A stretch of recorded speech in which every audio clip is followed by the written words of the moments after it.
Charter and Bylaw Review Committee meeting on August 9th, and I appreciate the committee members coming in early. This Conservation Commission now needs the room at 7 p.m. So we'll try to get all of our business done tonight, if at all possible. But if not, we'll schedule another meeting.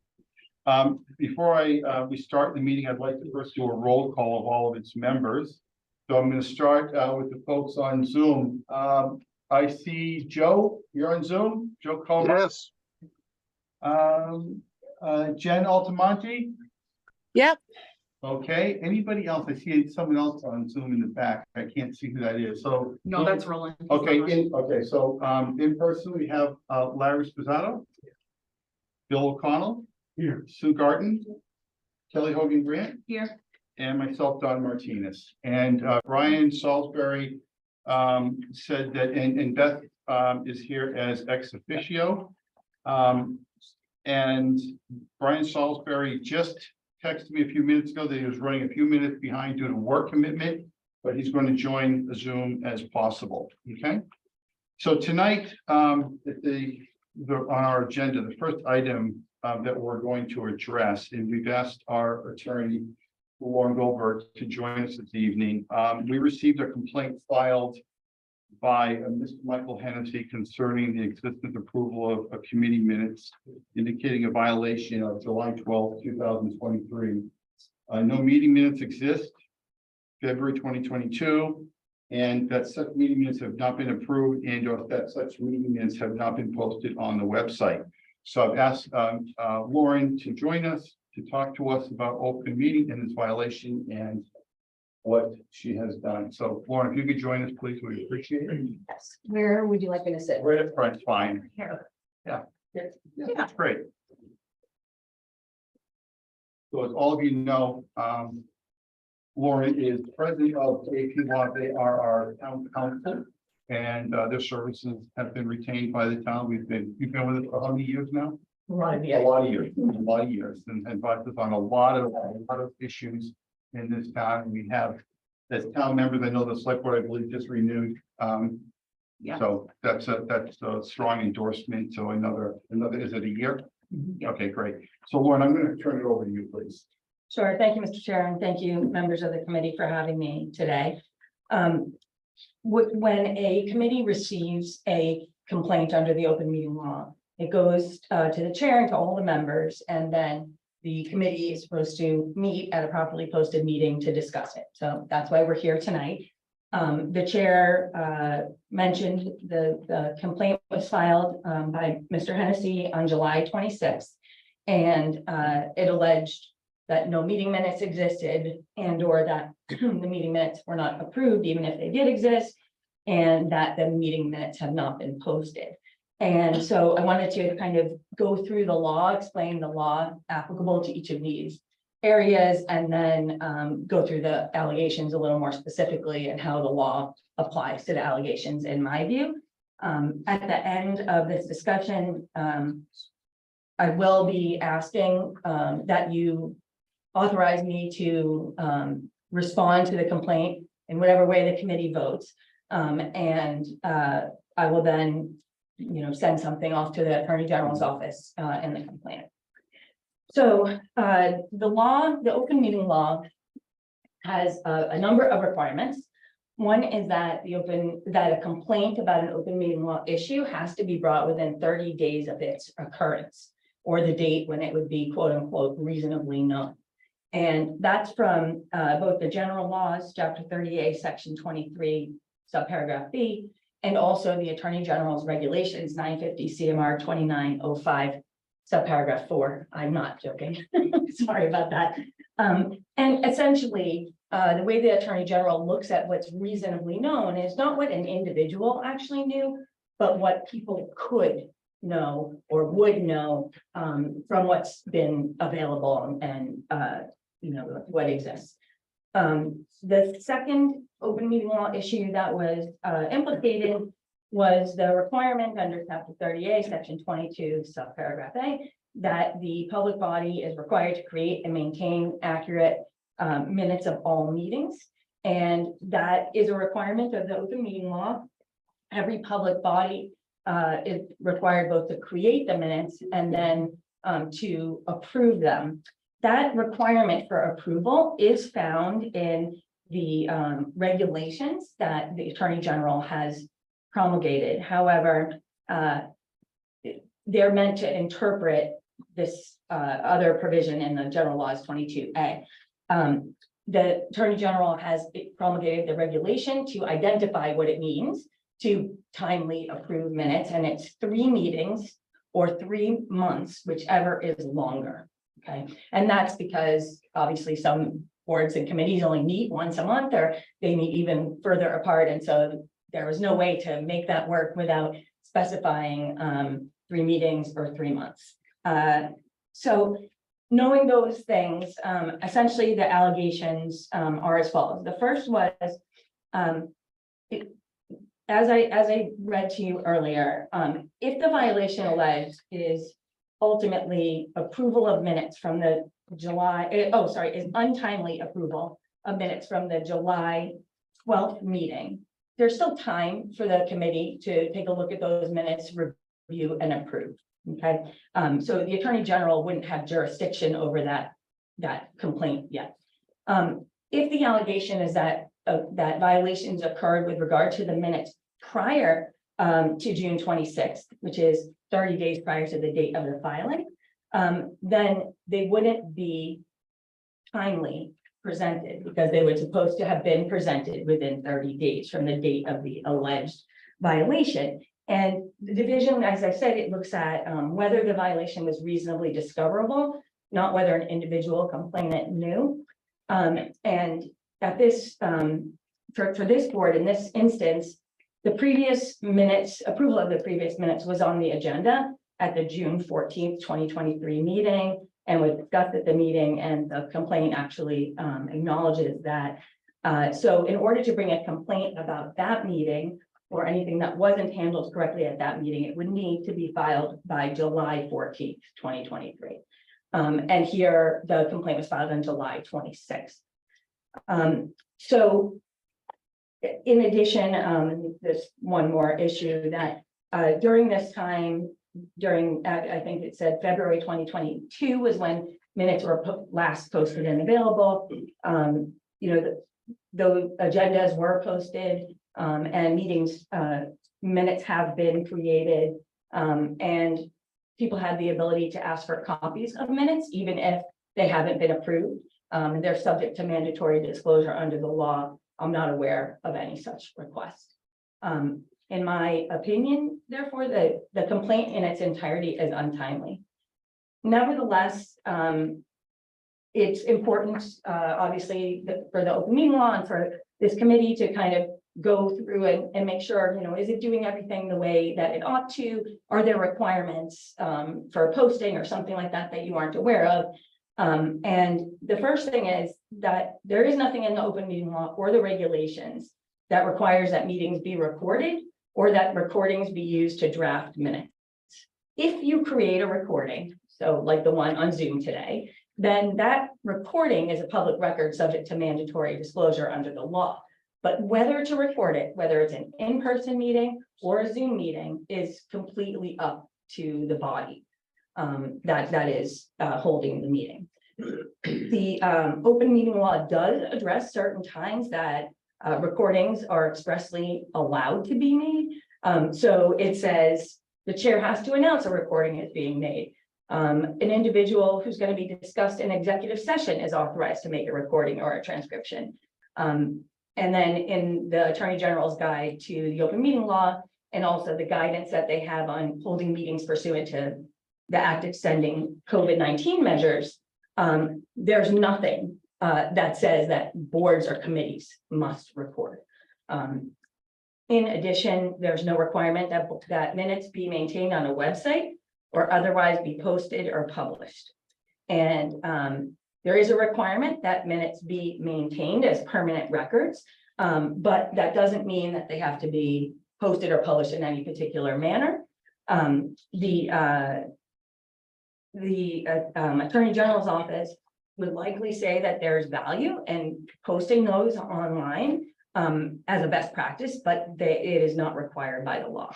Again, if you read the Guide to the Public Records Law on page 5 from 2017, there is a newer one. But the Secretary of the Commonwealth now refers all open meeting law questions to the Attorney General's office. So in 2017, when the Secretary was still giving out opinions, they're very clear that on both of these issues. And as I said, municipal meeting minutes are permanent records under the Municipal Records Retention Schedule. And the numbers there are 01.070 through 01.081. Again, there's nothing in those sections that requires meetings to be videoed. However, it does require that meetings that are videoed, that the video be retained in accordance with the schedule. And even if it's done by a PEG access group.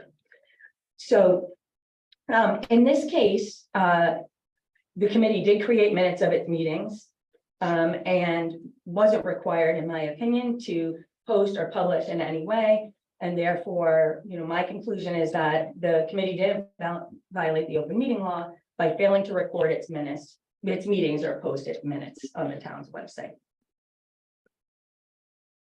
And then there's one more allegation that I wanted to address, and then I'm happy to answer any questions for the committee.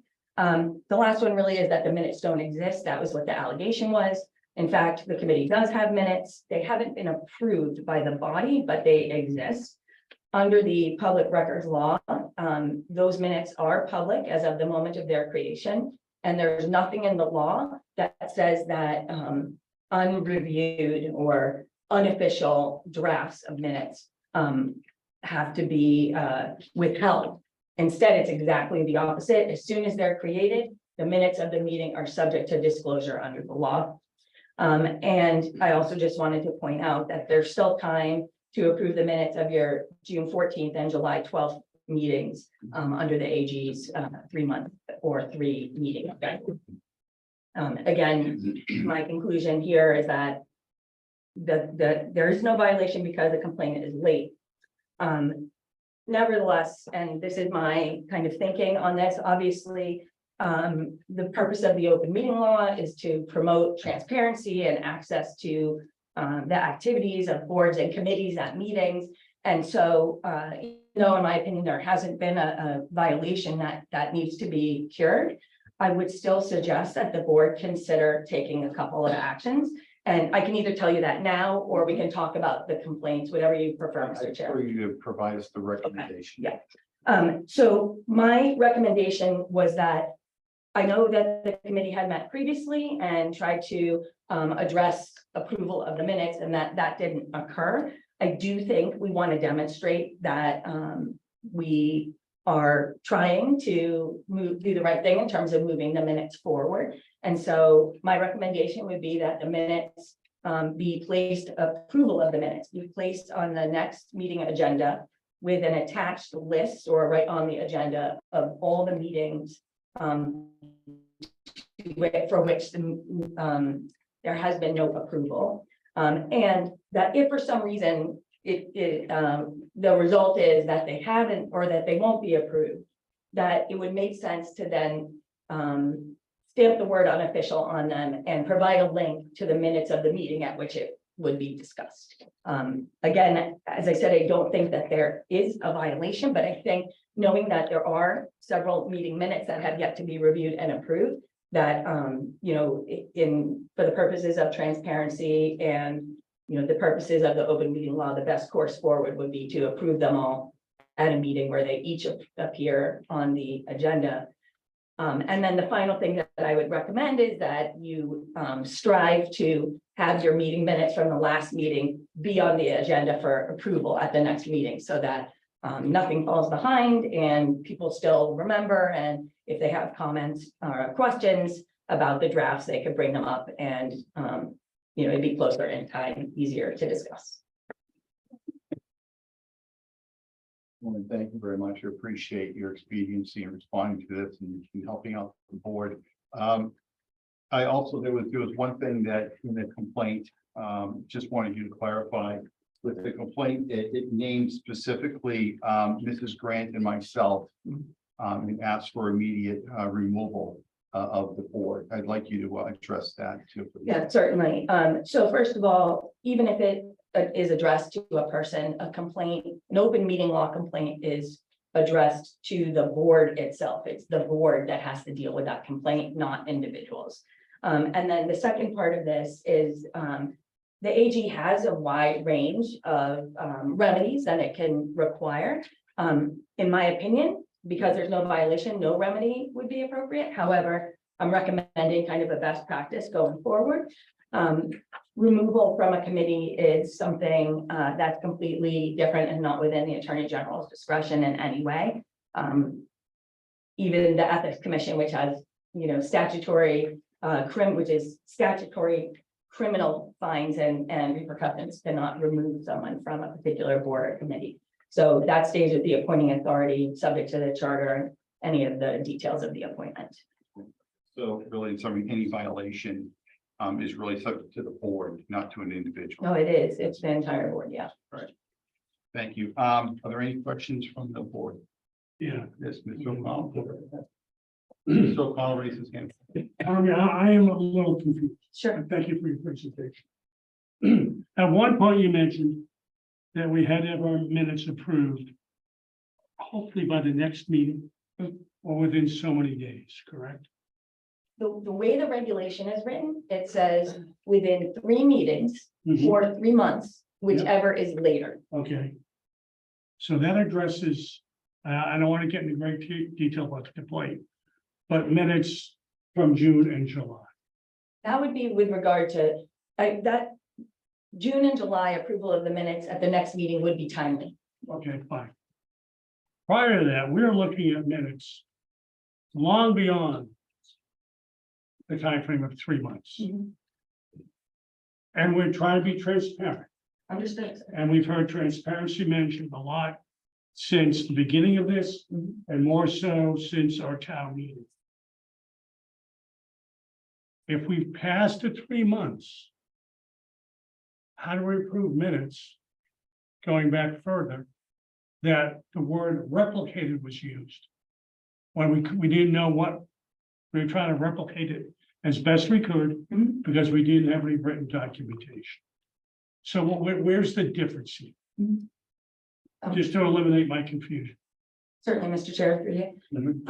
So under the law, the regulations essentially implement the law. And the law just says approve timely. The regulations say that 3 months or 3 meetings, whichever is later. If that hasn't happened and there was no vote to either review and approve or review at all, then essentially to comply with best practices, the recommendation would be to make sure that you do have minutes, from whether it's from people's notes that are gathered together, or, perhaps minutes were taken but not put into a readable format, anything like that, that those would be the minutes of the meeting under the public records law and under the open meeting law until formal minutes or a formal vote was taken to review and approve those minutes. Okay. So that's essentially with the, there's text in many cases that talks about how having a full and fair discussion of the issue on the merits would cure any violation even if the violation had been timely brought before this body. Okay. So my recommendation is that we do the same thing with the June and July minutes as we do with any and all of the minutes that come before that. And if I can just add one more thing, sometimes people, the composition of a board might change. People remember or don't remember, certain things. And that's kind of what it is. We're going to do the best we can to approve accurate minutes. And if they aren't approved for some reason, and again, I did include this in my recommendation, I think it's important that people understand that there was an attempt to get them approved and that the attempted to approve them, and provide the link to the meeting minutes if people had questions about that.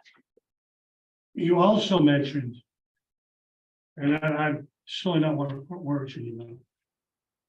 It's fair to say we could have done a better job with our minutes. We could have done a better job housekeeping with our minutes.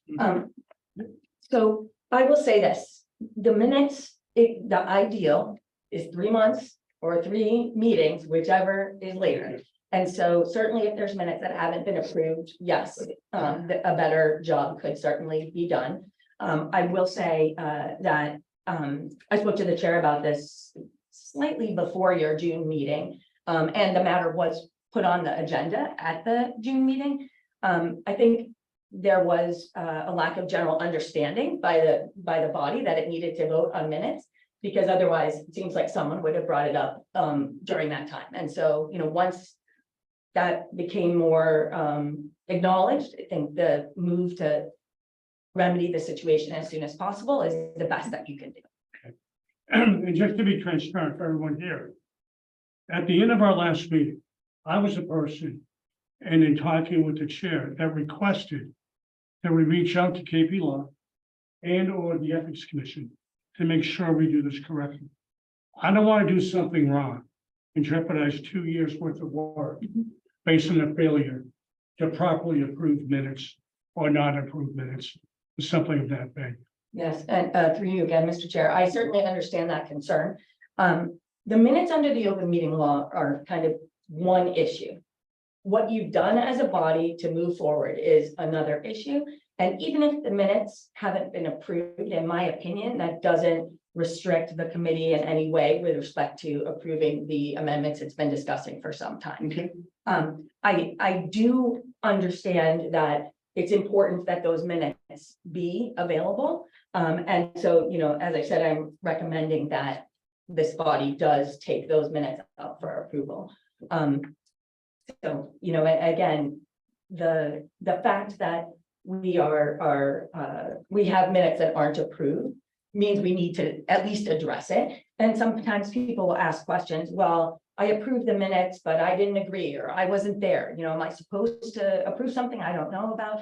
And people handle that different ways. There's no law against approving minutes, even if you weren't there at the time. Minutes are essentially supposed to be kind of an administrative record of a discussion. And even if let's just take planning boards when they're making decisions about special permits, the minutes of the meetings of the planning board are not relevant to what the planning board actually did. And there's case law. I don't have it to cite off the top of my head, but I'm happy to forward that to you. So I'm familiar with that. okay, good. So I feel confident that the work you've done is not at risk.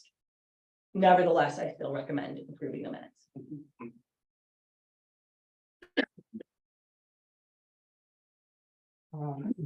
According to the records, there are 3 meetings for which there are not minutes that go back to 2022. What do we do about that? Well, it would be useful if you tell me the dates, since I have been forwarded a copy, I believe, of the minutes that exist, so. Let's know that we have spent a great deal of time aligning minutes with agendas Through Hillary and through Melissa. Yeah, it's just, were they posted then? Because that's, okay. So, Larry, if you They don't have made to it. be posted either, by the way, Larry. You just have to But- request a copy. I don't have. Mr. Clerk, Yes. I would be through you, Yes, Mr. please. Chair, if you tell me the dates, Yeah. I'd be happy to provide you with the copies that I have. Okay, February 20th, 22. March 22nd, 22. And June 6th, 22. March 22nd and June 6th. And I mean, there were agendas for them, but I didn't see any minutes. Mr. Chair, as we discussed, the minutes, whoever was taking the minutes on those dates, those are the minutes. They're not required to be posted, but let's go back and make sure that we have them. And I don't have that with me right now. I apologize, but certainly that's something that we can follow up on. And the other question is, what if we see something that's incorrect on the prior meetings?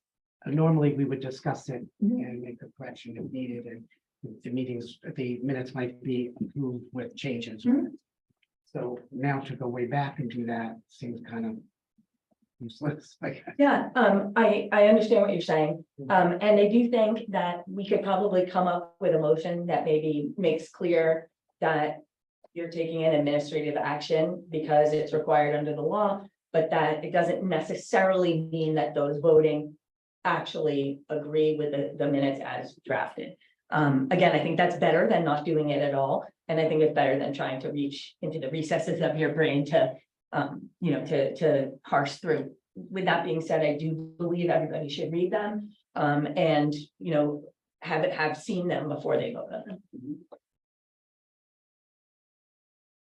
I just want to confirm those dates, 2/28/22, Mhm. 3/22/22, Right, and 6/6/22. right. Okay, 6/6, June 6th, yes, gotcha. Thank you very much, Ben. Thank you. Yes. Thank you. Are there any further questions? Anyone on members that are joining via Zoom, do you have any questions? I'm good. No? Okay, Mrs. Altamonte, you're on mute. Do you have any questions? I do. Okay, So I my name doesn't appear on some of the minutes that were posted, and I know I was there. So how do we handle that? Mr. Chair, through you. yeah. Again, I think that if there is concern that the minutes are inaccurate in a particular way, that we can point that out, that when you vote yes to approve the minutes, you're not agreeing that you weren't at those meetings or something to that nature. And again, I'd be happy to work on a draft motion for that purpose. Thank you. Anything else, Mrs. Altamonte? At this moment, no, but I reserve that Okay. right for later. All right, thank you. All right, so no further questions. So I would like to move. You can read that one for us, please? Okay. I would like to move that in light of its discussion of the open meeting law complaint filed after hours by Mr. Hennessy on July 26, 2023. The committee make the following findings and take the following actions, and I'll read them if everyone would like that. A, the complaint was received late with regard to any meetings held prior to June 26, 2023. B, the complaint was not timely with regard to review and approval of minutes from June 14, 2023 and June 12, 2023 meetings. I think that should be July 12, 2023 meetings. Yes. The open meeting law does not require the committee post or publish its minutes in any particular manner. D, the open meeting law does not require that the committee record its meetings. E, while there is no violation of the open meeting law due to the late filing, the commission takes its obligation under the law seriously, and therefore, in the interest of transparency, requests that the chair include approval of the minutes on the next regular meeting agenda, and further, that if such minutes are not approved at that meeting, that they be marked unofficial and a link provided be affixed to minutes of that meeting. And further, to authorize Bylaw to prepare and file a response to the complaint consistent with the committee's findings and send the same to the Attorney General and the complainant. Second. Is there any further discussion from the board? I'm going to ask for a vote. All in favor? Aye. Aye. Joe, I think I. you said I didn't, Mrs. Altamonte, you're on mute. I'm struggling with it a little bit, to be honest with you. What are you struggling with? I just, there was no ground rules, and I'm while everything's been explained very crystal and laid out pretty neatly, I'm just struggling with the fact that we're backdooring all of this. And I understand Ms. Goldman's response. I struggle with doing this now, and I go first. So, Mrs. Altamonte, what we're discussing here is not the meeting minutes themselves. We're discussing a complaint that was filed of open meeting violation against this board. but And against that's what we're discussing. surrounding And the Pardon me? We're not Surrounding discussing the minutes. We're not discussing the minutes. I know we're not We're discussing, discussing the open meeting violation. I understand That that. was, okay, so what we're voting on here, the motion was to handle the open meeting violation. The recommendation from KP Law was that for us at our next meeting, okay, to list out all of the minutes and do our very best to approve those minutes. If we can't get approval, it was recommended that we make it, that we stamp them unofficial. What we're also informed is that it does not preclude us from moving forward for all the work that we've done on the charter, because they're two separate entities. The minutes are a recording, okay, to the best of the person who's taking it as a recording, and we're coming to vote on them, however. So that doesn't preclude. So what we're talking about here is authorizing KP Law to handle this moving forward, what they've been handling it, but to basically to respond to the complainant and to file that same response to the Attorney General's office. That's what we're voting on. Do you follow that? I do understand that. But what I'm saying is we're responding to a complaint about a topic that we just started to handle better recently. And we really, you know what, then I'm going to vote opposed. I'm not going to vote for that. So. Okay. All right, so we have, Let's adjourn the discussion. mhm. I don't disagree with Ken's comments. Simple reason I'm voting for it is based on what was articulated. She is articulating a response for us. Does not get into the volume of the nit and gritty of the minutes. It's just she is articulating a response based on what we were presented tonight. That's the sole purpose. The sole purpose of this discussion is in response to the open meeting law complaint. Violation. The violation complaint. That's what we're doing right now. Okay, And as part of that, in there is the minutes. So this isn't about, this is like, and we're giving guidance, providing guidance moving forward. And that's what we're going to take. We're going to heed the guidance from our town attorney. So we're voting now. If you like, we can read the motion again. It's really about moving forward and responding to Mr. Hennessy and responding to and sending that to the Attorney General's office, which we have to do. Yes, Can I just make a comment? sure. As far as I can see, it's not, excuse me, it's basically a technicality. That it was, the time span had already elapsed. And presented, is that true? Then in that first part, that it was after the fact, it was after the 30 days. Mr. Chair. Yes, please. So, Yes. so it's, to me, I look at that as kind of a technicality, and that, his sentiment may not have been totally off. Or on or either, but that it's a technicality. And in that regard. Mr. Chair. Please. So it's a technical, the dates more than 30 days or more than 3 months. Yes, that was exceeded. However, because the open meeting law isn't really meant to reach back into the past and That's what I mean, yeah. flog a board or committee for doing something that it didn't know it was doing. That's why those complaints have to be brought within 30 days of when it's discoverable. And what I have suggested here is that even though, in my opinion, technically, this isn't within the jurisdiction of the Attorney General because of those issues, that there's still something to respond to. And that, it has been brought to everyone's attention, and it would be a shame to just leave it and continue. And then the board could be liable. It would be the town, but the board could be liable for an intentional violation. And Lord knows none of us want that. So that's why I am making the recommendations about the future as well. And that's how I felt, and that's why I voted yes. Mr. Chair, can I ask one last question? Yes, and then we're going to move on. Do we expect to hear back from the Attorney General's office on this? Yes. We do expect to hear back. Okay, It is highly unusual for it to be right away. One of the reasons, therefore, that I'm recommending a way forward is that we'll put that in the response.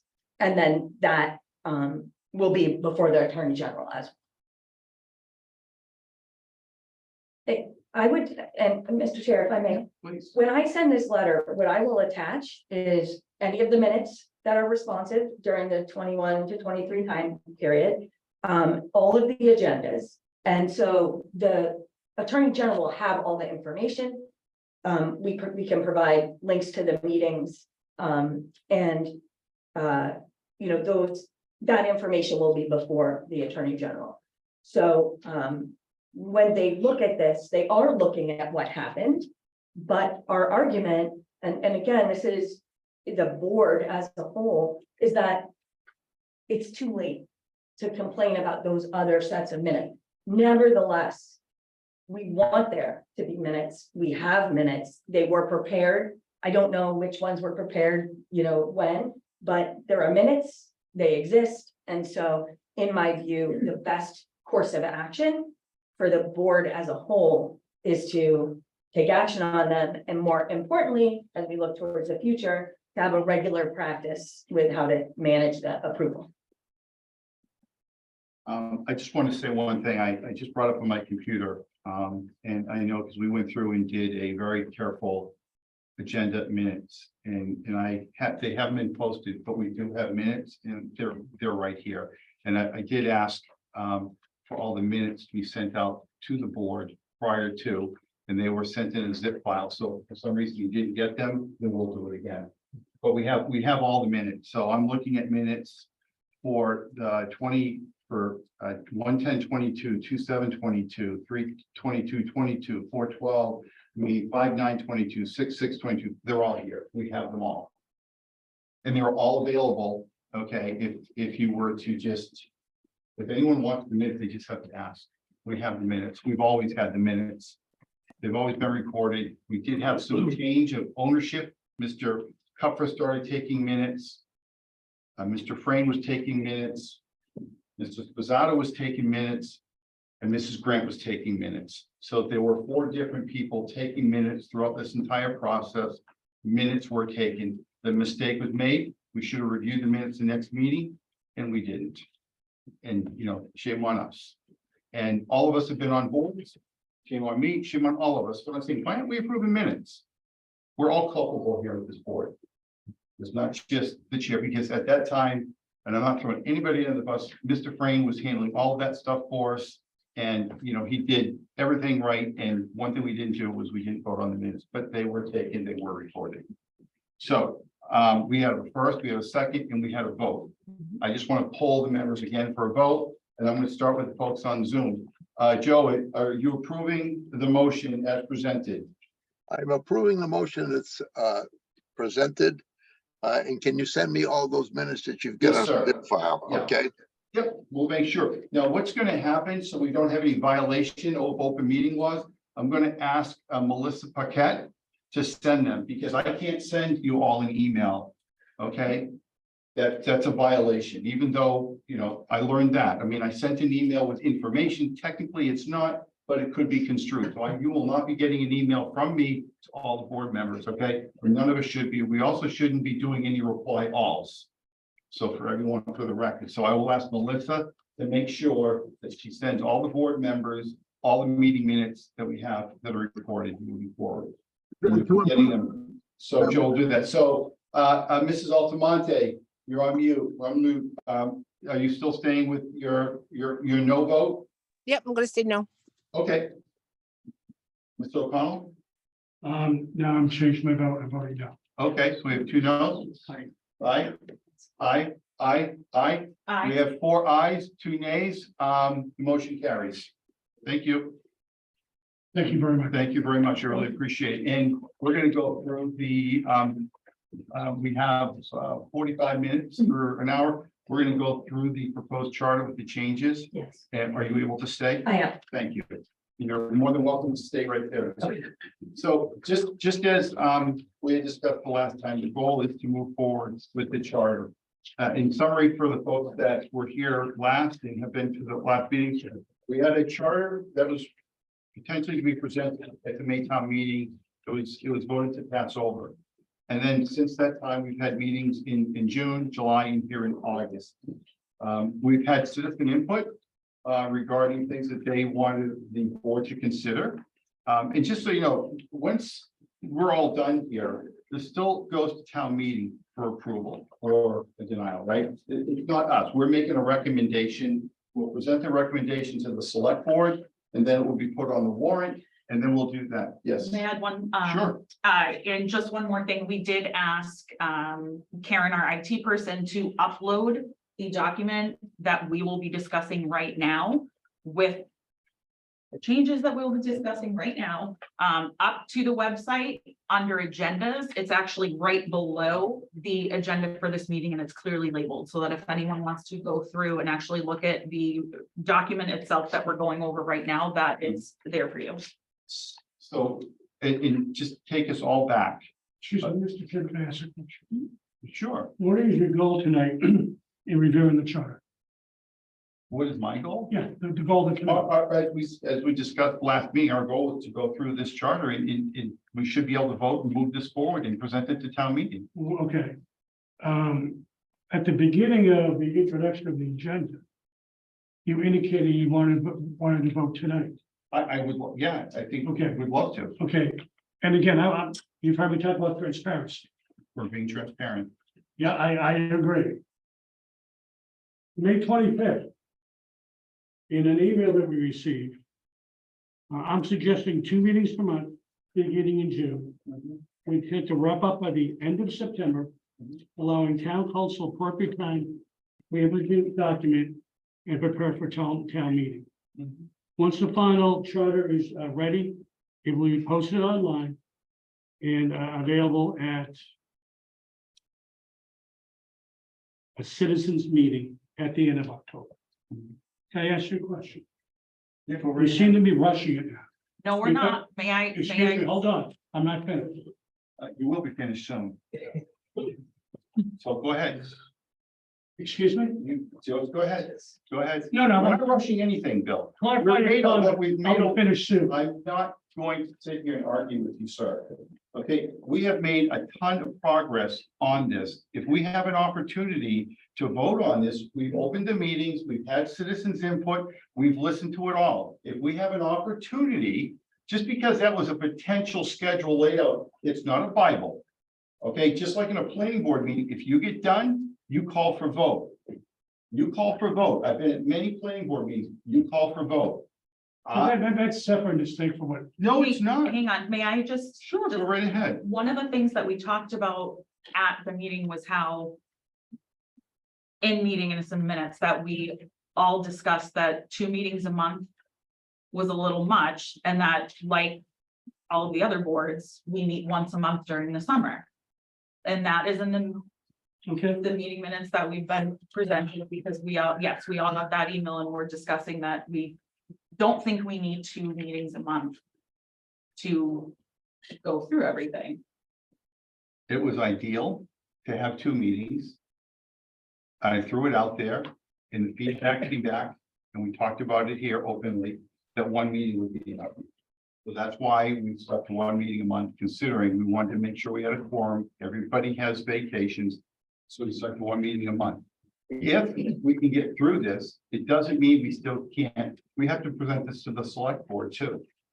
We're going to do that. And the whole idea is to present this and get it ready. If there's no need to discuss any further the points, if you take a look at the charter. Okay, the last time we discussed, we agreed that we wanted to reorganize the way the charter was struck through and additions were made, which KP Law did for us. Because the first time, everyone, not everyone, but some people felt it was difficult to read and understand. And then we also went through and added more comments in each of the columns to clarify why the changes were being made.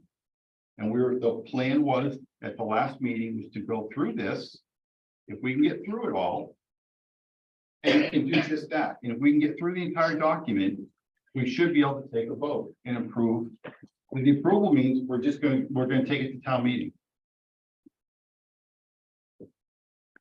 Any further? no, I was told you. No, you can talk, Bill. You just, No, I'm fine, I'm you're fine. trying to cause, it just seems like you're trying to cause some trouble here. And I'm not trying to cause trouble. Okay, let's Let's just move on. All right. going Excuse me. going through the Am I yelling? documents with the changes. Which we've been consistently going through it, so we should be able to go through and look at the changes. We just vote to make the recommendation. And it goes to town meeting and town meeting voters are the ones that get to vote to approve it or not.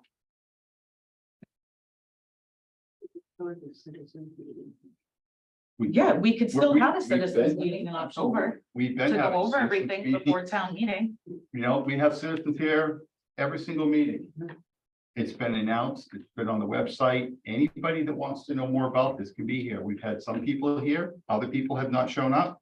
Mr. Bissonette's been here. There's been a number of people that are not here tonight, and some of the same people are here. We have new people here this evening. So there has been citizen input, and we've taken that citizen input. I didn't see there isn't. So I guess then what was your point in reading the letter? My point in reading the letter was it seems like things have changed since June, where we're gonna have 2 meetings a month, take our time doing this properly. And then now all of a sudden you want to make a motion this evening. And I think we need more time. I also think that you heard, I don't want to go there right now because it's in the minutes. But there's some things I think that need to be discussed from our last minutes. That we'll get to in the minutes. Okay, the minutes are separate from the. I understand that. Okay. That's why I kept it separate. So we have as a board, and again, if we don't get through the charter, the whole idea is if we got through it, I'd like to take a vote. If we don't get through it, we don't take a vote. Okay? Okay? All right. So moving forward. All right, if we look at the proposed charter, and folks, this is the latest charter that was updated by KP Law. The changes that were requested last meeting by this board were that we organized the charter in a way that it made it easier to understand by keeping the charter as it was, striking through areas we're removing, and then adding text in bold that we're adding to the charter, okay? And on the right-hand side, there are comments provided by our council as to the reasons why the changes are being recommended. This is the document symbol that was available at town meeting. The one change that we as a board voted on last meeting was that there was a discussion and a vote to change the Board of Health membership from 3 members to 5 members. That change, and we'll go through the document, but I just want to point out that change has been made. Okay, and it's toward the back of the document. And it's under appointments. The select board appoints the Board of Health.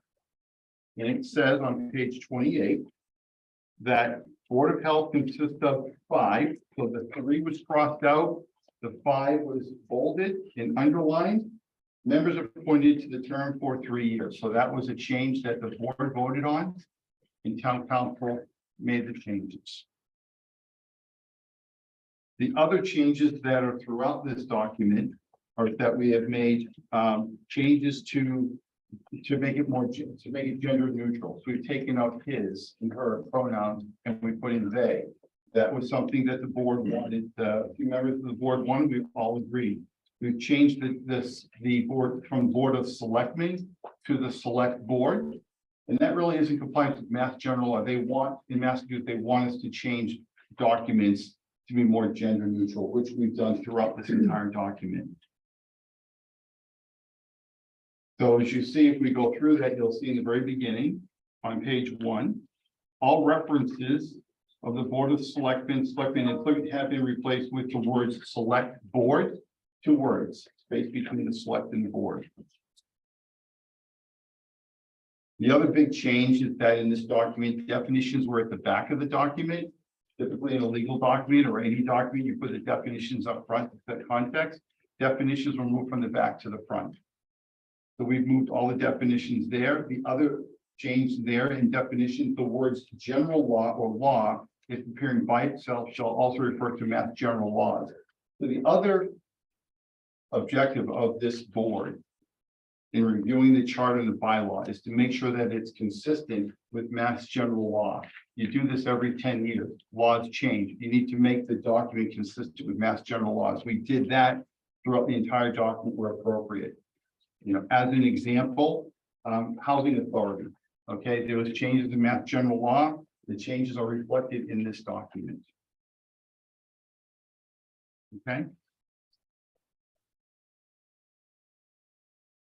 So it's right here on Article 3 on page 6. The state law has reduced the number of elected housing committee members to 3 and provided that 1 member be a tenant.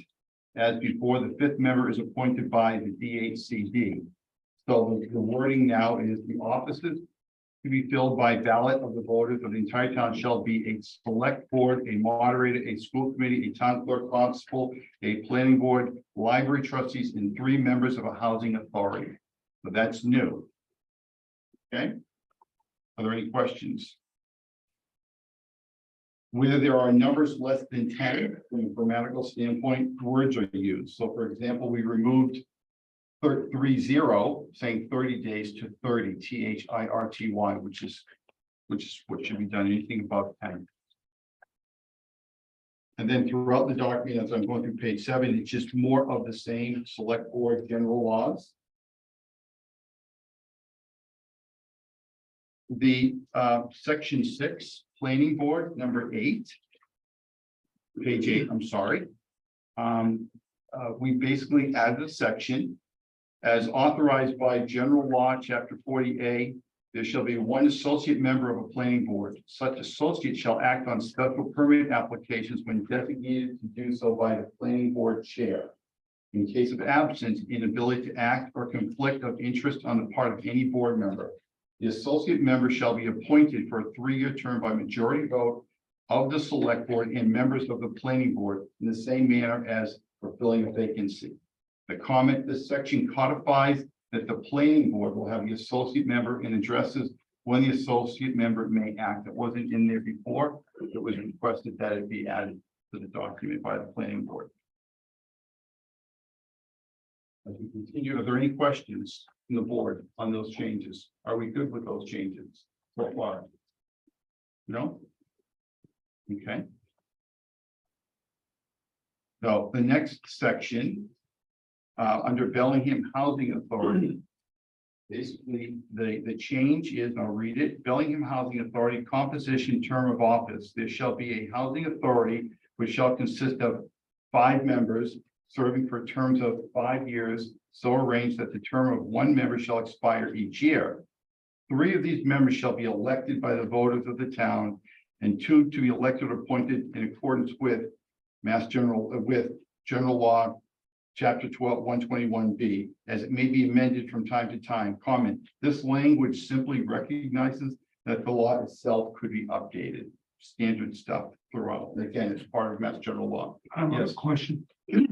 Does that address the representative who lives in one of the units and the appointment from the state? I Yes. believe that's how it's done now. Yeah. Okay, I just want to Yeah, clarify that. thank you. Mr. Chair, Please. quickly, if I may. Absolutely. The reason we didn't put that exactly in Yeah. there is because we can't be sure the law is gonna stay the same. So we just said 2 other members, the way the general law says it is basically what we intend. Okay, thank you for the clarification. Thank you. Next on page 10, under section 11 recall provisions. So we updated the language. The recall petition. So again, changing the number 200 to 200, spelling it out, or more voters may file with the town clerk an affidavit signed under the penalties of perjury. So that was added.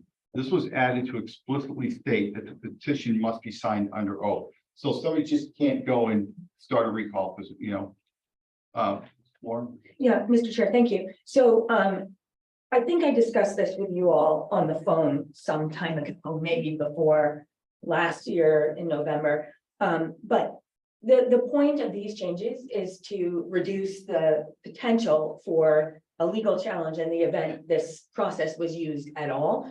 I tried to flag the things that other towns have been sued for, or that have cost other towns money for different reasons. Some of us know what an affidavit is because we are aware of that, whether from watching television or from in practice, but not everybody is. And so we wanted to make sure that 200 people aren't going to be signing a document that isn't sufficient for purposes of the recall requirements. The second is that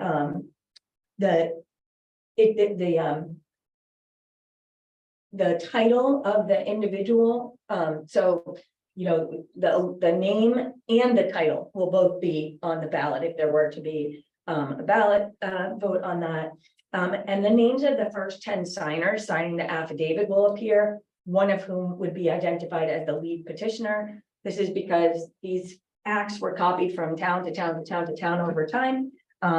These days, we might, 10, 15 people, 20 people could file a petition with the town, and we wouldn't necessarily even know who had brought it in. And so in this regard, we're identifying the first 10 voters whose names would go on the petition. And then we are identifying one person for the clerk essentially to interact with rather than 15 people. Also, the way the language was written, it said that the town clerk would deliver petitions.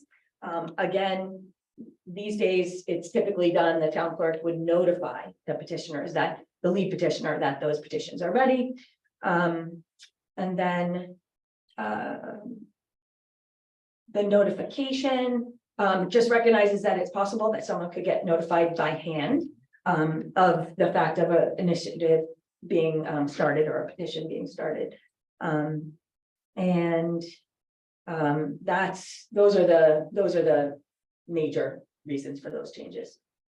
Are there any further questions? You okay to move on? Okay. Under the recall election, I know we just went through all of this, but I just want to read the comments to everyone out there. So the revision clarifies the content of the petition, the process for providing petitions to the petitioner, and requires the petitioners to identify, which Lauren just described.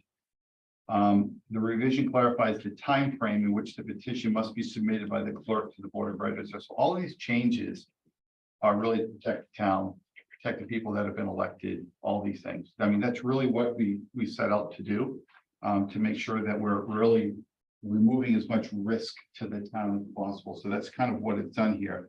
And then there was just some grammatical change here. It's called stylistic, and also recognizes that the notice could be delivered in hand. So basically, to the officer whose recall is sought of such petition and certificate, whether in hand, by certified mail, or by mail. So we just updated the language. Now, as we move over to Article 4, page 13, here's where we had most of the changes, I would say, to the town administrator. And just to, everyone knows in this room, I'm sure that we had, unfortunately, an unexpected departure of our town administrator, who's been here for 30+ years. I'm sure that if that didn't happen, we would likely be done with this process by now. But because of that, it was really, after further examination, it was clearly understood that we didn't have some procedural things that should be in the charter, should there be an unexpected or unavoidable absence. Not a vacancy, that's different. A vacancy is when they leave. This is an absence. So there was also great discussion by this board for months, a year ago even, about because it was also known at the time that Mr. Crane was going to be retiring at some point.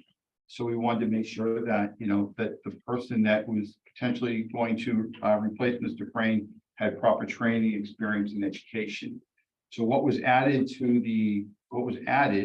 and I'll make those changes, is that the town administrator shall be appointed by the select board, which is not really a change, for a 3-year term, shall be the administrative officer of the town and be responsible to the select board for the administration of all town affairs placed in their charge by or under the charter. And there's a lot of duties that basically the town administrator is in effect the chief executive officer of the town and responsible for more than 300 employees and a $70 million budget. And even the school budget rolls up underneath, even though they do it separately, it still rolls up under the town administrator. The town administrator shall be a person especially fitted by education. And then we added the words training or previous experience to perform the duties of the office. The town administrator shall be personally fitted by education, which shall consist of not less than a bachelor's degree from an accredited degree, college or university, and a minimum of 7 years of professional experience. It doesn't say like as a town administrator, but they have to be compensated in managerial capacity or in business administration. So we've had people tell us they want master's degree preferred.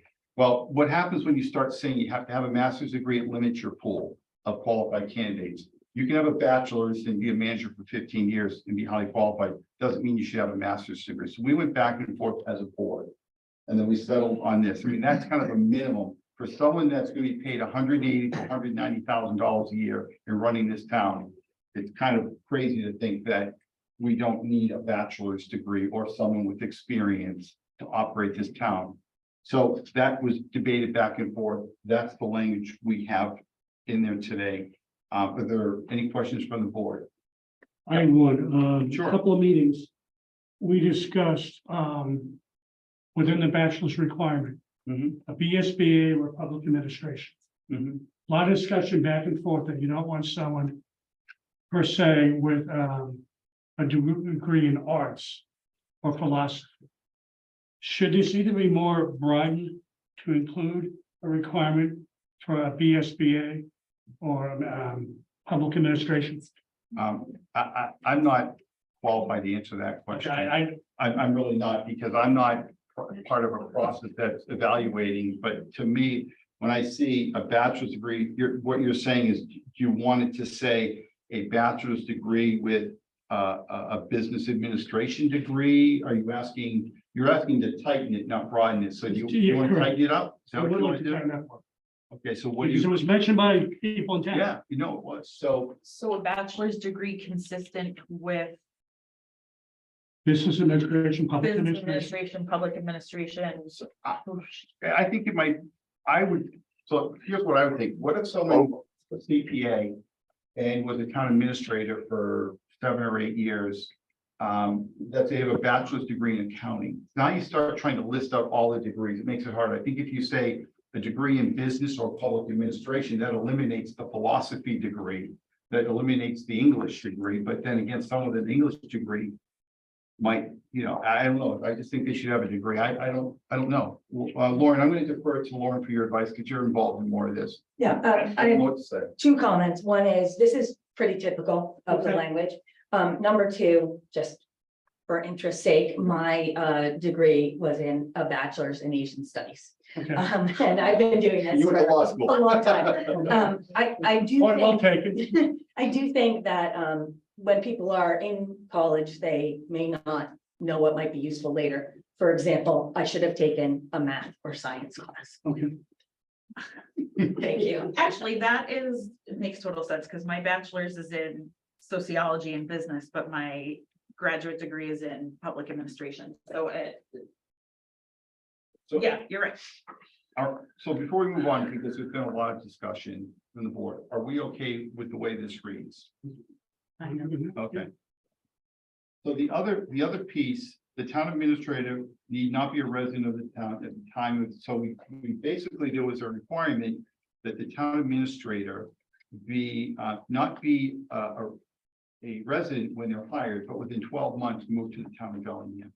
The discussion, and there's quite a bit of discussion, and we basically removed that because the revision is to ensure that, in this difficult job market, that we don't limit ourselves by saying to a candidate that might be very strong and lives in Milford or lives in Franklin or lives in, and has kids in the school system, in 12 months, you have to move to Bellingham. They can still be a big part of the community. So the board basically said, that's okay.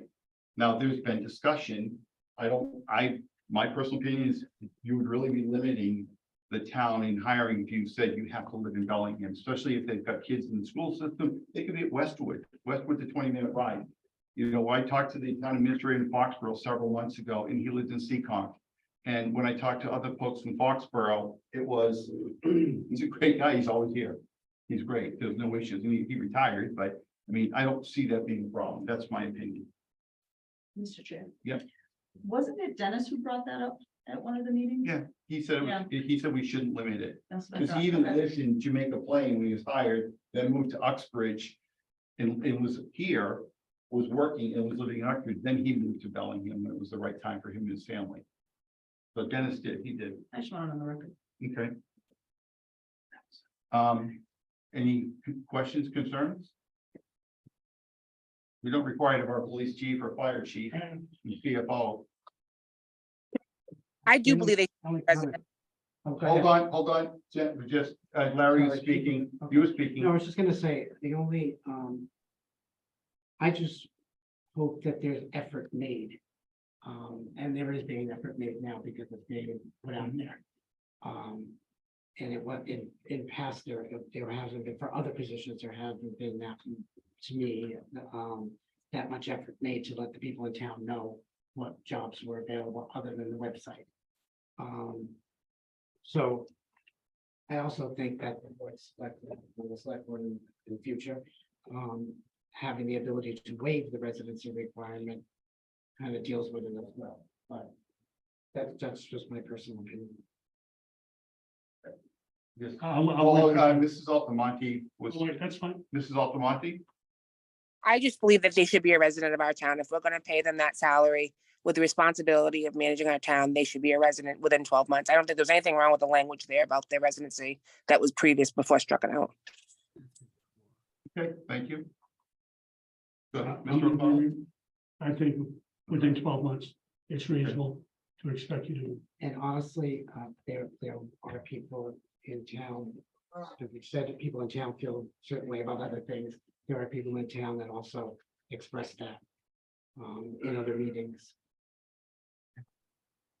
So do we want to, just as a kind of point of order, so we can keep track of it, do we want to flag that? Because it sounds like our committee will need to take a vote on that, what to put in if we're not, if everyone has differing opinions, does that make?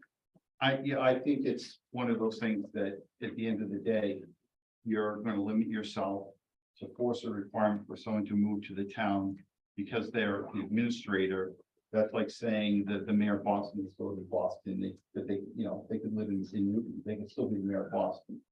I mean, it's crazy, you know, to force them to say you have to move, uproot your family, uproot the school system. They could have kids that are in high school. I just think in today's day and age, especially with the amount of remote working that's happening, we have folks here today that are running like IT and they come into the office 2 days a week and they don't live in this town. And when something weird, bad, something happens, she's here quickly. And I just think it's unreasonable. I mean, I personally, if somebody told me I had to move to Charlotte, North Carolina or whatever to take a job, I wouldn't take the job. And I've turned down jobs when they said you need to be in Pleasanton, California or Austin, Texas. No, I'm not taking that job. No one's forced me to uproot my family. I just think in today's day and age, it's pretty unusual to force that. Joe? And I worked for 39 years living outside of the town of Rentham. And to me, it's not a problem. You can live where you want to live. Sometimes it's better for your family not to live or not to work in the town that you live in. I tried living in Rentham for a year. It didn't work out well for the kids, so I moved back to Bellingham. And the town did not suffer because I was 10 miles away. And I think we should have it as we have it now in there. You need not be a resident of the town. If a person just really enjoys this town, he'll eventually move this way anyway. I mean, but he should have the flexibility to determine where he lives. I will allow a little bit of Hang on. leeway. Go ahead. Did you have Another question? I'm No, sorry. I'll get back to it I later. didn't see. Okay. I will allow a little leeway from the audience, from the folks that are here. Once you have- Yeah, I know. Yeah, I think we'll move on now. I'm sorry. It's meant to be a board meeting unless it's something, so. I just don't want to go too crazy. We need to. I just think it's important that you become part of the community Okay. with the job. And I know, we're getting kind of nuances here. Coming from Seekonk and coming from Franklin are two different things. But I think you need, you know, we've been spoiled by Dennis. He was part of this community. And we've all said we would love to hire another Dennis, which is correct. But I think at some point, being part of the community is important. I don't know when, but I don't think we want a person from Bourne commuting here and not being part of the community.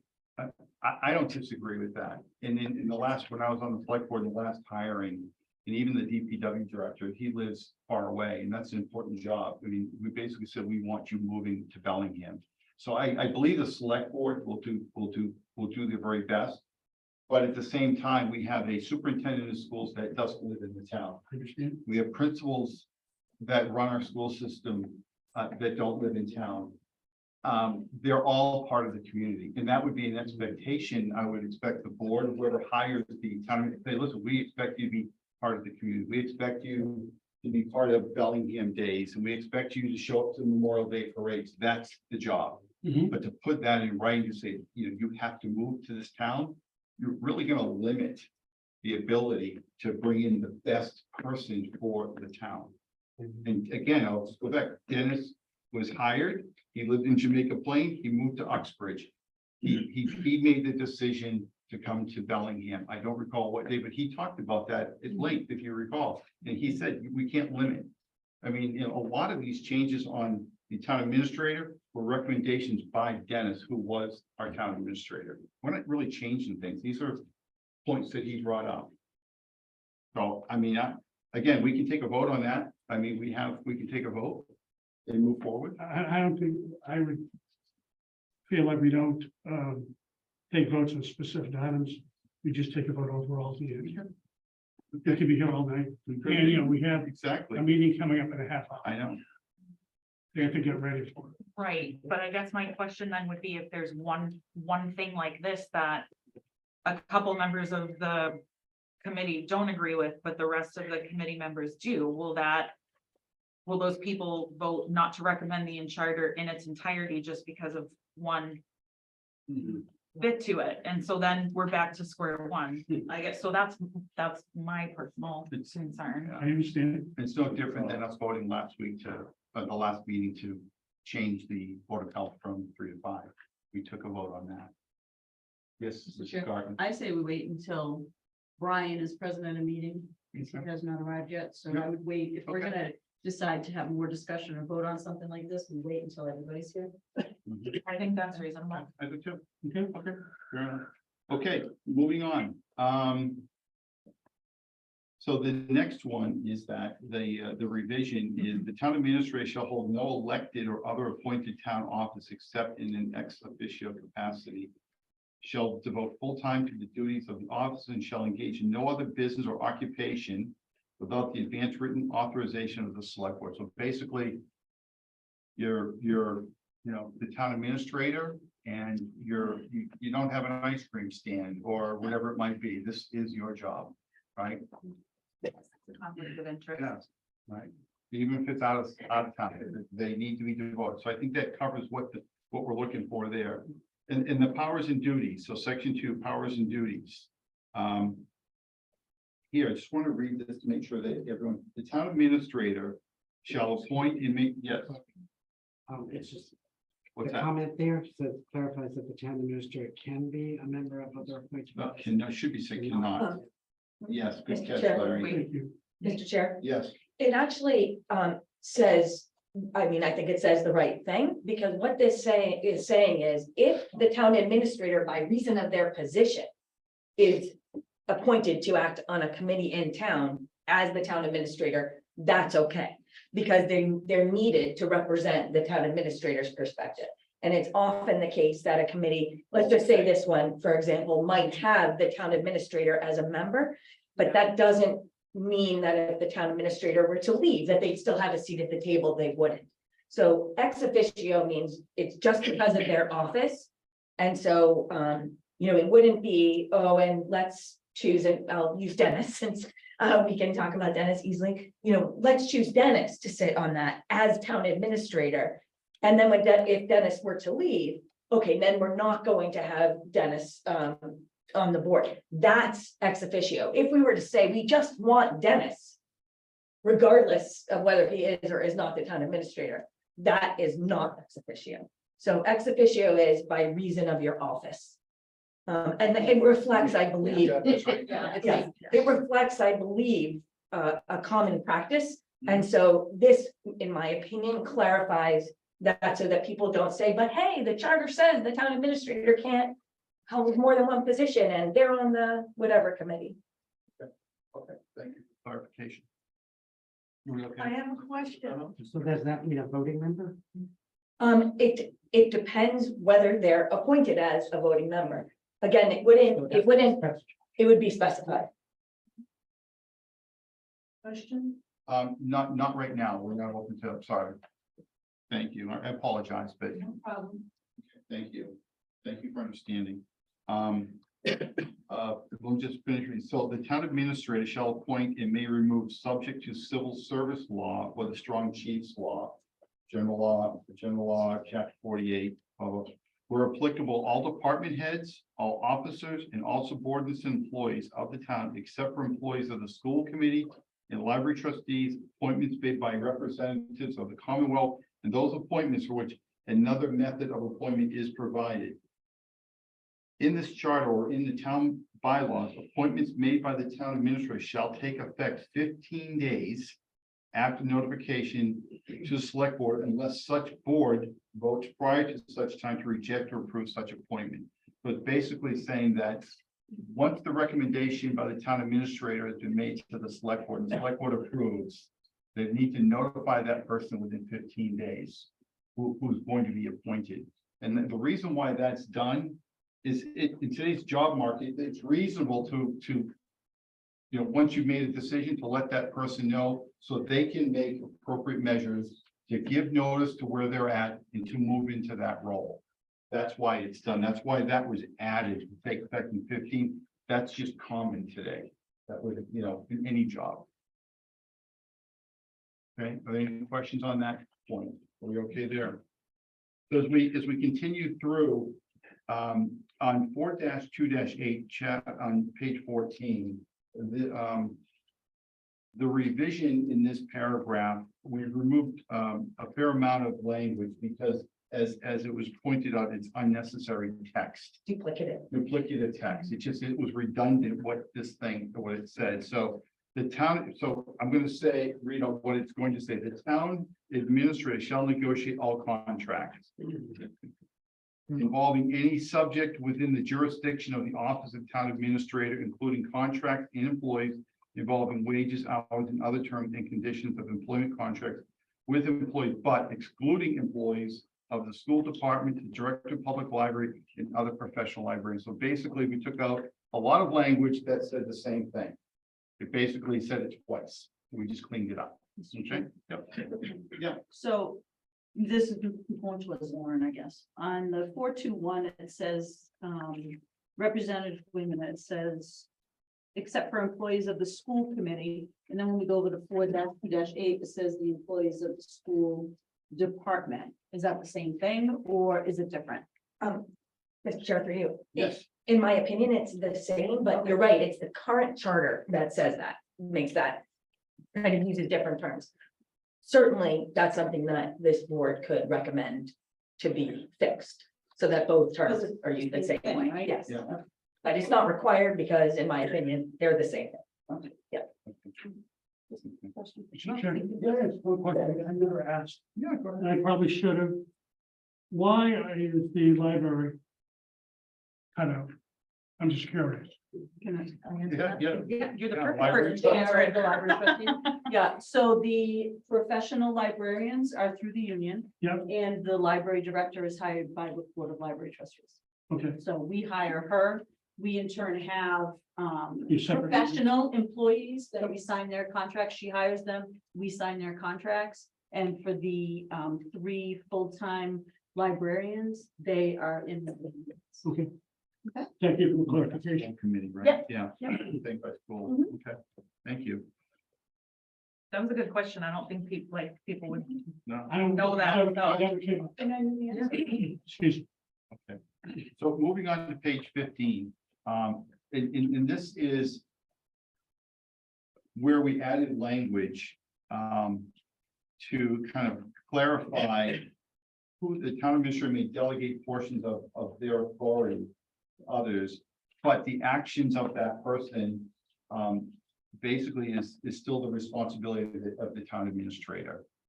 So Lauren, did you look like you wanted to say something?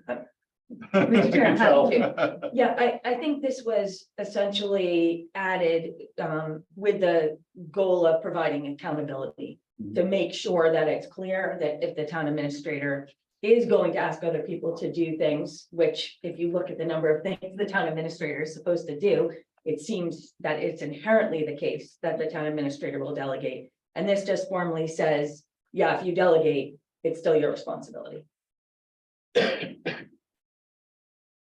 Well, I'll read the language if you want to hear it. So the town administrator may delegate to others the administrator's powers and duties under this charter, except as may be prohibited by law. And further, any action taken by the designee authorized hereunder shall be deemed to be the actions of the town administrator. So Ms. Williams Dennis, he delegates some budget work to be done by the accounting office. They do the work. Dennis is still responsible for it, but he can delegate that work, because technically everything under him is his responsibility. And people do get that work delegated to them all day long. So it just basically means that, hey, the town administrator is responsible for everything. Okay. The next section deals with the temporary or acting town administrator. So as we're all well aware, I'm not going to go through it. So a temporary absence, meaning we'll use an example. The town administrator is going out for back surgery. Okay, and the town administrator is going to be out for 2, 3, 4 weeks, right, or hip surgery, whatever. The town administrator shall designate in writing a qualified town administrative officer employee to exercise the powers and perform the duties of town administrator during a temporary absence. And want to make sure that this is new language, and shall file such designation with the town clerk and select board. Again, it's all about protecting and reducing risks for the town. The select board may not revoke such designation during the absence, during the absence of the town administrator until at least 10 working days have elapsed. So the person designated has at least 10 days. The select board can't just come in and change it. All right. Whereupon it may appoint another qualified town administrator during the absence of town until at least 10 working days have elapsed. Whereupon it may appoint another qualified town administrative officer or employee to serve until the town administrator shall return. If the town administrator has not made the filing required by this section in the event, so let's just say that person didn't know they were going to be out, which was a situation we had to deal with back in the spring. In the event of a temporary absence of the town administrator, the select board shall appoint a town administrative officer or employee of its choosing to serve as a temporary town administrator. That wasn't in there. That was added. It was added to clarify what the process would be in the event of an unexpected leave. Okay, so that language was added for that purpose. All right. Mr. Chair, Yes. if I may, I know there was some confusion because the few versions ago, the entire section had been stricken. The entire section was never stricken. Right. This is the language that you have, except for what's bolded and underlined. So the first change, obviously not the in writing, but was made. The previous version only required the designation to be filed with the clerk. And this requires it to also be filed with the select board. It makes sure that the select board knows who the temporary person is. And then it essentially preserves the authority of the administrator for at least 10 days. Which, as you said, that's 2 weeks, 2 working weeks. And then the last part is just to say, if for whatever reason there isn't a designation, like someone could, in my opinion, say, if I'm going to be out, so-and-so is going to be the temporary town administrator. But if they haven't, for any reason, we had kind of a vacuum of how that would work. And so this kind of bridges the distance from 431 to 432. And it means that the town administrator, if the town administrator is absent and hasn't made the filing, that the board makes that determination. And then, that person would either stay until the town administrator returns from the absence, or a vacancy arises, and then that's the next paragraph. So in the next paragraph, the powers and duties, the powers of a temporary or acting town administrator serving under the previous section respectively, shall be limited to matters which should not be delayed and shall include authority to make temporary emergency appointments or designations to town office or employment, but not to make permanent appointments or designations. So what it's saying is the acting will not make a permanent appointment. But then the language was added, okay? So that, let's just say that the temporary person was added and the select board decided, hey, this person is highly qualified, this is gonna work out. So then, notwithstanding the preceding sentence, the select board basically will have the ability, and they do this via open meeting, in the best interest of the town, require a permanent appointment or designation to be made. It may, at its sole discretion, authorize a temporary or acting town administrator following consultation with the select board to make a permanent appointment or designation, or to make it, or to itself make the permanent appointment or designation. So basically, it's saying, let's say it was the DPW director. And Ms. Smith is the acting town administrator. We have a temporary. She goes to the select board and says, hey, this person's working out great. I think we should make this thing permanent. Why go through a process trying to find somebody? It's presented to the select board. The select board has the ability to say, yes, you can make that a permanent appointment, which is the right thing to do. It's just making sure that government moves forward. It's not giving more power. It's actually saying the acting town administrator has to work with the select board to make that permanent appointment. So it just cleans it up. There was no language in there, and this helps that process if the town is ever has a situation again. Okay, any questions? Yeah, I have a question. Okay. Does that allow the acting town administrator or the select board down the road to appoint that person to be town administrator? Mr. Chair. Yeah. If I may, it has nothing to do with it. I just want to clarify that couldn't be Yeah. misinterpreted. It doesn't say that anything about whether an interim or acting could be appointed as the final. Okay, I Or just the wanted town to administrator. clarify that. Yes, absolutely. Again, this section is meant to deal with a situation where there's an absence or a vacancy, but the town's need for a permanent appointment is evident. So appointment of someone in a key department head position. And so the select board can essentially say, we do think it's important to make a permanent appointment, or the select board can say, we're not going to authorize that, and they don't have to authorize it. So it remains up to the board to decide if it's in the best interest of the town. Chief elected official body of the town deciding whether a permanent appointment is required or in the best interest of the town. Thank you. The rest on this page is gender neutral information. Other changes that are, we're now into Article 5 administrative organization. And we've been through this, and that was the area that had that required the most discussion with the town administrator piece, and we added, as I said, we added more to it. There was a section in administrative organization, and it was section 2, publication of administrative code of personnel plan 5-2-1. We talked about this a lot, as I recall, and basically it came down to that there was really no need. This can be required without a charter provision, whatever. Mr. Martinez, Yes, sir. 4-6-1. The select board shall act as the arbitrator or the arbiter. I think it should be arbiter, no? The select board shall act as arbitrator. Yeah, it should be arbiter. Page 17. I'll defer to.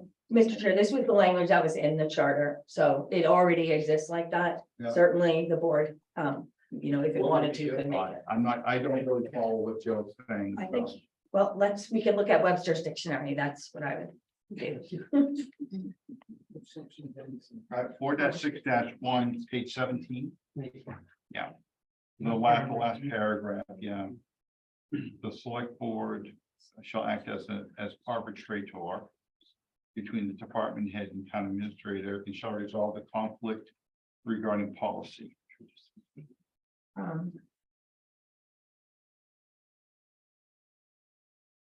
It's something that the attorney can resolve, but I think it should be arbiter. I'd be happy to look at it. Okay. Okay. Thank you. Thank you.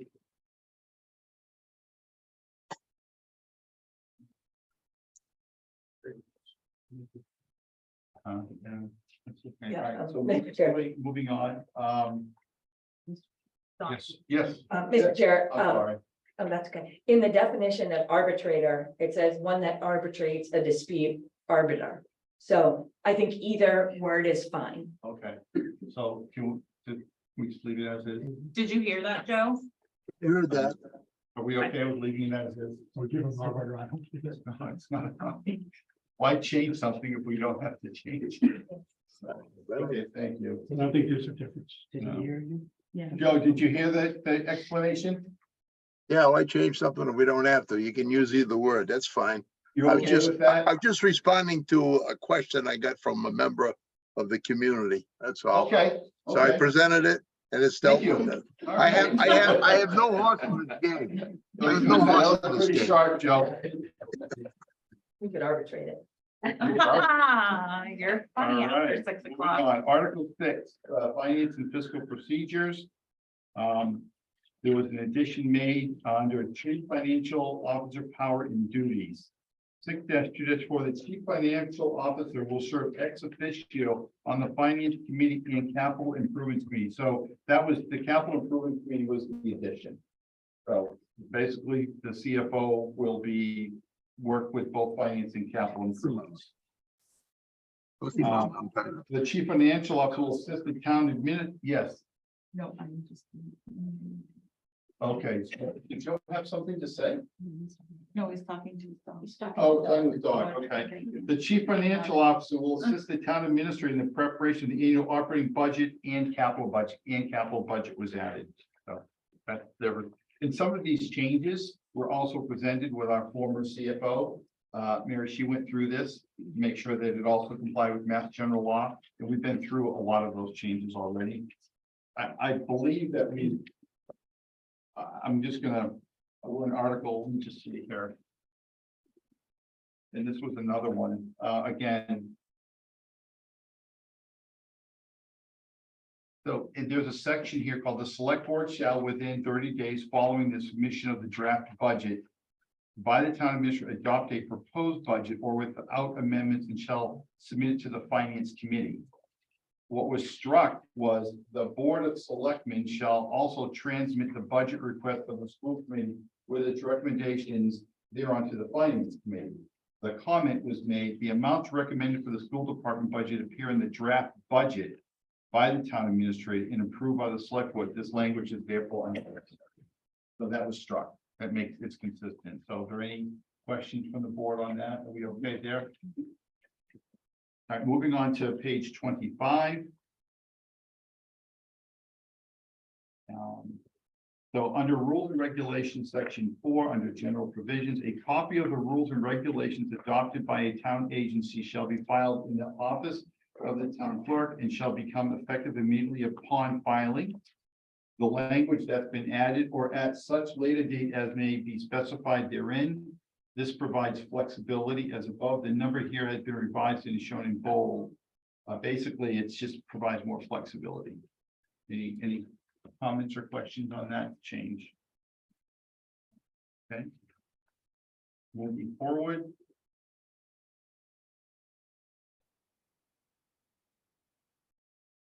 Removal, section 6, removals and suspensions, and we don't have a comment, but it looks like when we add any appointed officer, member of a multiple member body or employee of the town, not subject to an applicable state law or covered by the terms of collective bargaining or contract. So I'm not sure why we added that with the comments. I'm sorry, Mr. Chair, what section? We're in section 6, 7-6-1. Yes. There's no investing, there's no comments to the side. I just want to make sure that we're clear why that in applicable state law is added. Or contract. Basically, it said the provisions of MGLA, which means the provisions of state law. And so we just said it a little bit differently. MGL, we could have said the provisions of the general laws.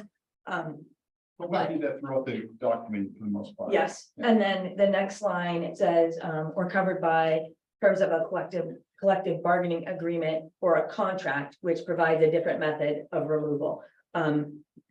Sometimes, and especially in town administrator contracts, removal is addressed in the contract. Most of the modern contracts or the contracts that have been used lately have everything about removal and suspension for the administrator in the contract. So this just makes that clearer that the charter isn't competing with the contract. Thank you. Any questions? Are we good? All right, Article 8, other provisions. And the comments here is that the items that have been struck, the date of town meetings, date of town elections, this is now addressed by the bylaw and is no longer needed in the charter, which we did address in the bylaw. And for those of you, the bylaws were approved in the last November town meeting. Okay, and we are done. So it looks to me as though the only item on the charter that's still up for discussion. And, you know, we decided not to take a vote, so we will not take a vote on that item, so we can't take a vote on the charter. Everybody's here, which is fun. Is the item of the town administrator needing to reside in town after being hired within 12 months. So that's still a discussion point, and I think we've heard from everyone here. Seems as though we have 4 in favor, 3 want them to move to the town. It is, so we're not done. I'm not going to call for a vote on the charter because we're not done. We still have to discuss that. Everything else has been reviewed and discussed unless there's any other comments. The only vote, I guess, I don't know if it makes sense, Lauren, is for us to, can we take a vote on everything except that item, or should we just wait and just do it all at once? I think that's a policy decision for the board, Mr. Chair. Do it all at once. I just, in case someone would like to ask. I will say, Mr. Chair, as I've gone through this, I've noticed a few other, like a missing comma and this and that, which I am always open to input about that, but I will send another draft. And so certainly someone reviewing with an eagle eye, one person reading to another is a good thing. I've looked at this so many times that it all looks the same to me. So I will send it over with the things I noticed here. And you know, we can work from that. And I think we should expect that there will be minor iterations of this as we move closer to a kind of a finished product.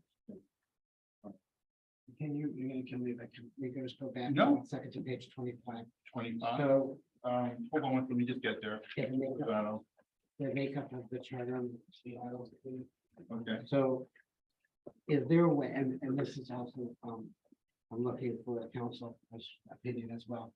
Is there a way to make it so the remaining 2 persons, that every effort is made to not have them be elected officials, or officials of the town in general, and that they're members of the public? I mean, we'd have to actually specify that, or? Mr. Chair, through you. Yes, I mean, right now it's just wide open. It doesn't have to go in the charter that every effort should be made. But in order to be able to point to it and say, hey, it was the thought process that every effort would be made for that, you would need to have it. I think it's good.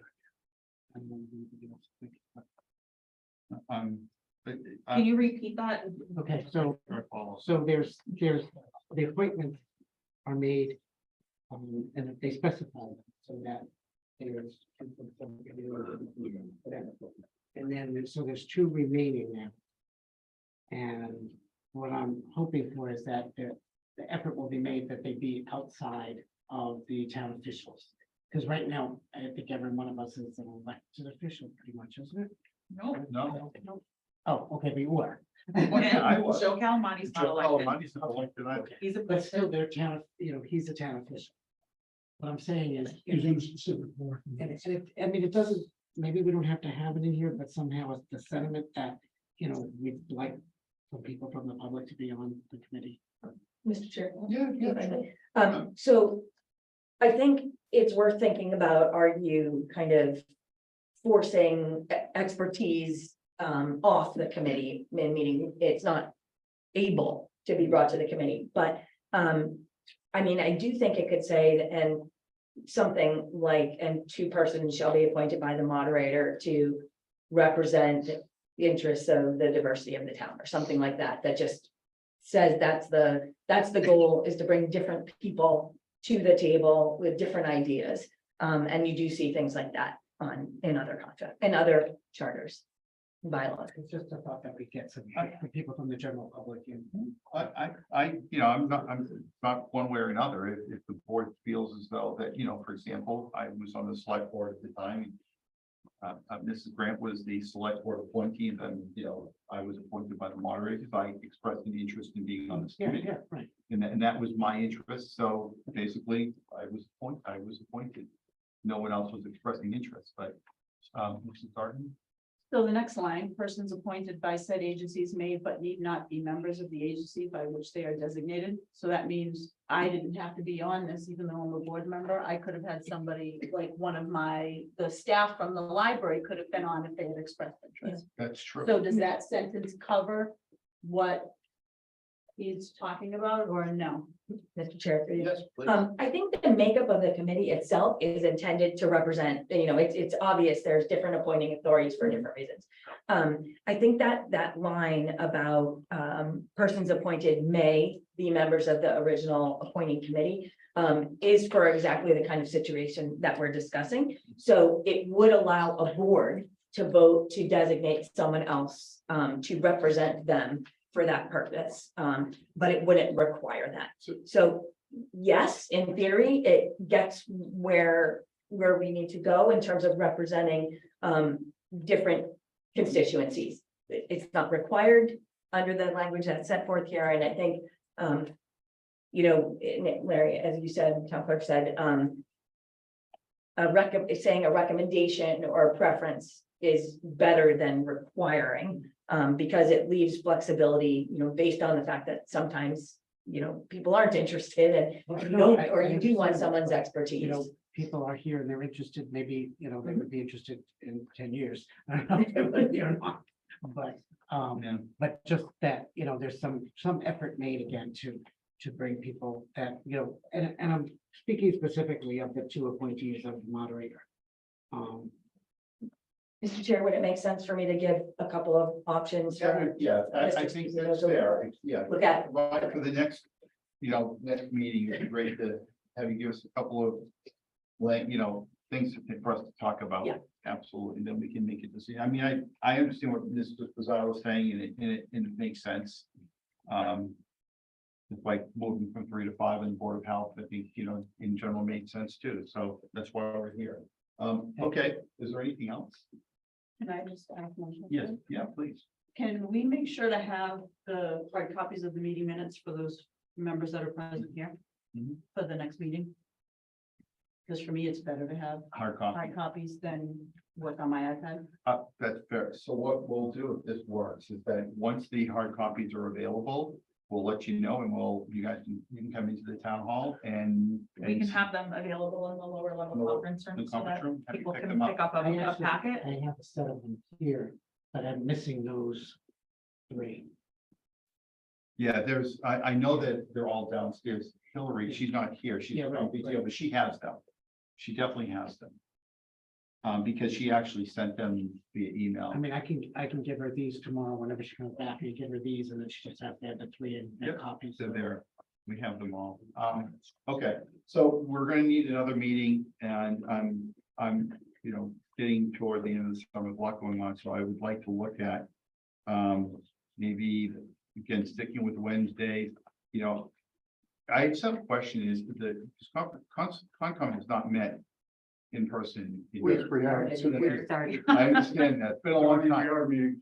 No, I know, I'm just, I get that, but we've been having meetings on Wednesdays. Is there another night? Because if we want to finish this, I think it's difficult to expect folks that are working to be here at 5 o'clock. Or we just see the Wednesday, because Concom only meets every other Wednesday, correct? Yeah, so just do the Wednesday that Concom doesn't meet. When do we know when they meet in September? Will they meet the 2nd and 4th, right? Is this? Probably, we'll, Yeah, sure second. we can settle that tonight. The 2nd is the 13th and the 27th. So would it be fair for us to schedule a meeting on Wednesday, the 20th? which is, Do you want to wait that long? I don't, but Try and I'm do not it. here on the sixth. Oh. I am on PTO. If you were to need me or want me to attend that night, I can. On the 20th? 20th, that week, I have a. All right, so you know what? Ideally, I would love to schedule a time right now, but maybe what we can do is we can look at the calendar, when this room's available, come up with a time, and then as we've done in the past, email you to see if you're available. You don't have to set up a poll, everyone to get a form, if that's fair. Does that work? It's also the 27th. Yeah, would love to get, the next thing done before, so then we could have a citizens meeting, invite the citizens and wherever we can, have them here and go through the charter like we did tonight. Okay, What date are you looking for? we have to look at when it's available. Oh, okay. So. Share maybe the 6th or the 13th, those are the two Wednesdays in the middle. The 13th is you're available, but I think that Concom has the room on the 13th, unless we want to start at 5. It may not take us 2 hours. We just spent 45 minutes on something else earlier. I'm happy to come any day, any Wednesday other than the 20th. Okay, so then let's look at the 13th and maybe we, Can we, yeah, go ahead. can we flip off the Wednesday, try to do some other day? If we can get a room, yeah, I think the reason why the 13th, the Wednesday, because the room was available, I understand. that's why. So we'll look, so we won't make a date. We'll try to find another date, okay? All right. I'm just gonna say this publicly, that I hope that other than the item on the residency requirement, based on the conversation tonight, based upon opinions, that other than that item, we should be good to go on these other items. I hope that with everyone here, we've had enough people. We've been through this for 2+ years now. We've gone through the entire piece. We've discussed a lot about the town administrator's piece. There have been no challenges. There have been discussion, good positive discussion, understanding, clarification. I hope that the next meeting, that the goal of this is to work together to wrap up that final, ideally to vote on moving it forward. And then during that time, come up with the dates or potential dates to have a citizens meeting. Okay? I mean, I'm making a suggestion. That doesn't mean that's what we're gonna do. It's a suggestion. It's like my email was a suggestion on how to proceed. It wasn't saying this is how it's gonna get done. You know? Okay, yeah, we do have to adjourn. We have to adjourn. They have the room at 7 o'clock. Yeah. Mr. Salisbury. it's Hi, nice to see Brian. you. Thank. I'm going to, Second. first and second, all in favor? Aye. Motion carried. Aye. And people that are here, for the folks